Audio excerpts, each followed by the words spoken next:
Sorotan berikutnya, Saudara, anggota unit narkoba Polsek Tambora, Jakarta Barat diperiksa Propam Polres Metro Jakarta Barat untuk mendalami dugaan pelanggaran prosedur saat menangkap pedangdut Saipul Jamil. Propam Polres Metro Jakarta Barat tengah mendalami dugaan pelanggaran prosedur saat penangkapan Saipul Jamil oleh anggota unit narkoba Polsek Tambora. Penangkapan pedangdut Saipul Jamil terekam dalam video yang beredar di media sosial di Jalan Daan Mogot, Jakarta Barat pada Jumat 5 Januari lalu. Sejumlah polisi berpakaian bebas memberhentikan mobil yang ditumpangi Saipul Jamil dan asistennya. Kapolres Metro Jakarta Barat menyatakan akan memberikan hukuman kepada anggotanya jika memang terbukti melanggar prosedur dan menjamin pemeriksaan oleh Propam objektif.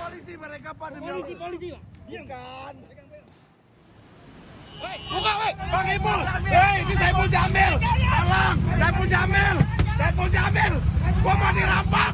Penangkapan penyanyi dangdut Saipul Jamil terekam dalam video yang beredar di media sosial di Jalan Daan Mogot, Jakarta Barat pada Jumat 5 Januari lalu kini menjadi sorotan terkait dengan perlakuan yang diterima oleh Saipul Jamil saat penangkapan yang bukan dilakukan oleh polisi.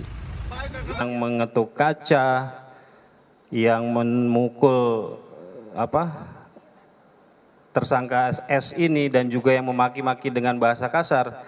Setelah kita cross check terhadap 3 orang penyidik yang berada di TKP dan juga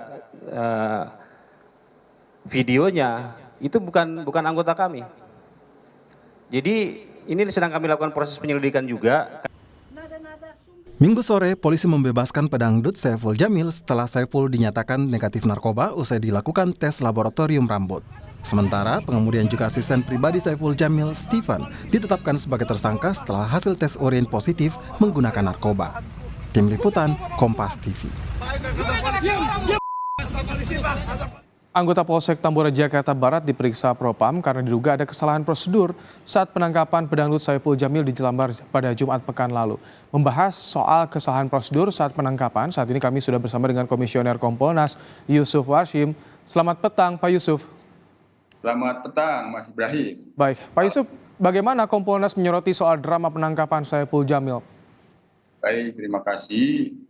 Ini kan peristiwanya kami sudah melakukan pemantauan apa yang terjadi itu terkait dengan peristiwa penangkapan asisten sekaligus Saipul Jamil berdua yang kita lihat dalam potongan rekaman video yang viral itu. Tentu ini kan prosesnya sudah berjalan, ada penjelasan secara resmi dari Kapolres Metro Jakarta Barat. Nah, bagaimana kronologinya itu sudah sangat detail dijelaskan.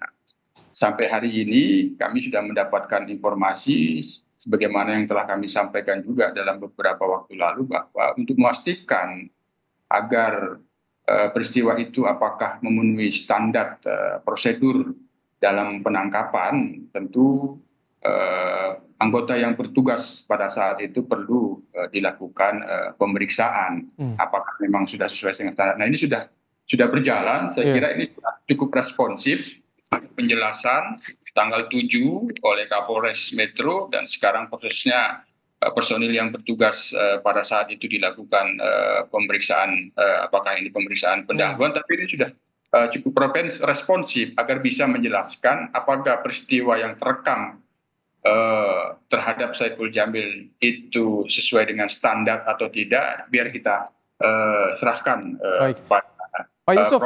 Ya. Tapi yang tadi disampaikan, yang disampaikan oleh Pak Kapolres, 3 anggota ada yang mengetuk pintu mobil katanya itu bukan bagian dari anggota Polsek Tambora, Polres Metro Jakarta Barat. Bagaimana kok bisa sampai ada penyusup atau bagaimana itu yang menurut Anda dibacanya, Pak Yusuf?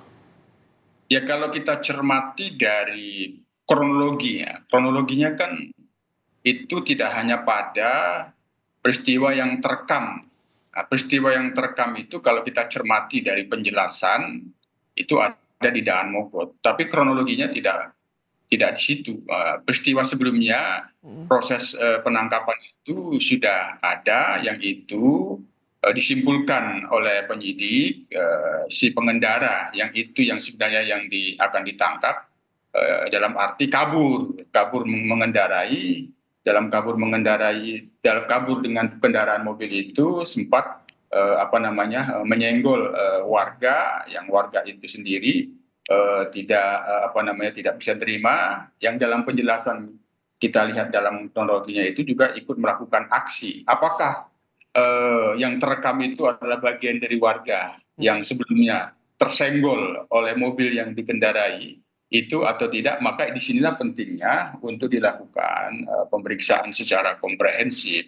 Warga-warga yang dimaksud itu tentu perlu juga Kalau misalkan itu ada dugaan warga, harusnya polisi langsung mengamankan kan, karena dalam proses pengejaran kedua orang ini, Pak Yusuf, ya harusnya langsung diamankan, area steril atau seperti apa biasanya prosedurnya? Ya, disinilah pentingnya soal prosedur penangkapan. Penangkapan itu kan ada dua, penangkapan biasa atau penahanan. Penangkapan atau penahanan itu yang biasa itu ya wajib menunjukkan surat penangkapan. Nah, wajib memberitahukan identitas sebagai anggota polisi, baru perlu menjelaskan apa peristiwa pidananya. Nah, penangkapan itu sendiri didasarkan oleh bukti permulaan yang cukup, sehingga sebenarnya penangkapan itu sudah mendekati bahwa seseorang yang akan ditangkap itu ya sudah patut diduga melakukan tindak pidana dalam arti tersangka, tapi belum tentu. Nah, setelah ditangkap nanti dipastikan ternyata betul. Baik, Pak Yusuf, tampaknya ke-mute suaranya. Ada penangkapan lain, tangkap tangan.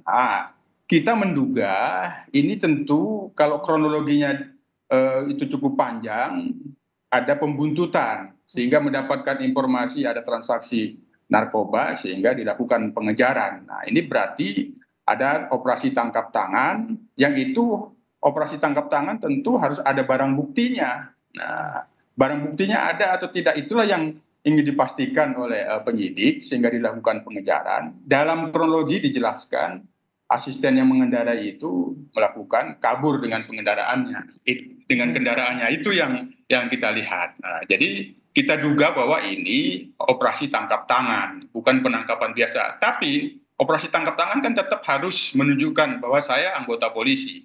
Iya. Itu tadi, karena itu yang ditanyakan, sempat terlontar dari Saiful Jamil, saya Saiful Jamil seperti itu yang disampaikan, artinya tidak tahu apa yang terjadi, bahkan sempat menyangka ia akan dirampok seperti itu. Ini artinya ada dugaan kuat kesalahan prosedur atau bagaimana, Pak Yusuf, menurut Anda? Ya, kalau kita berpatokan pada rekaman video yang peristiwa yang ada ini, itu potongannya, kita sih mendengar mengaku polisi. Namun pengakuan sebagai anggota polisi itu apakah menunjukkan identitasnya dalam bukti keanggotaan atau ID sebagai anggota polisi yang bertugas penyidik di Polres Jakarta Barat atau Polsek Petamburan. Nah, itu yang belum kita lihat di situ. Inilah yang perlu dipastikan. Pemeriksaan untuk melihat apakah sesuai dengan prosedur atau tidak, dan ini perlu dijelaskan karena sudah viral. Sementara ini, Mas Ibrahim, kami melihat Polres Metro Jakarta Barat ini sudah responsif, ada penjelasan dan ada proses pemeriksaan terhadap penyidik pada saat ini. Oke, terakhir langkah Kompolnas seperti apa untuk memantau kasus ini dan bagaimana ancaman sanksi jika betul ada kesalahan prosedur? Siapa yang bertanggung jawab? Apakah termasuk Kapolseknya yang punya wilayah atau bagaimana, Pak Yusuf? Jadi perlu kita jelaskan juga bahwa penegakan hukum dalam pemberantasan tindak pidana narkoba itu tentu memang tidak mudah. Nah, untuk mengetahui jaringan dan transaksi perlu dilakukan pembuntutan. Hanya pembuntutan dan penangkapan yang akan kami dorong dan pastikan harus sesuai dengan standar. Nah, agar penegakan hukum yang dilakukan itu benar-benar profesional. Yang kedua, kami akan terus melakukan pemantauan. Pemeriksaan yang sedang dilakukan Propam Polres Metro Jakarta Barat ini tentu akan menentukan apakah ada pelanggaran disiplin atau pelanggaran kode etik. Jadi kita tunggu saja dan kita dorong pemeriksaan ini secara profesional, transparan, dan akuntabel, dan ada penjelasan selanjutnya nantinya. Baik, terima kasih Pak Yusuf Warshim, Komisioner Kompolnas, telah meluangkan waktu dalam program Kompas Petang sore hari ini.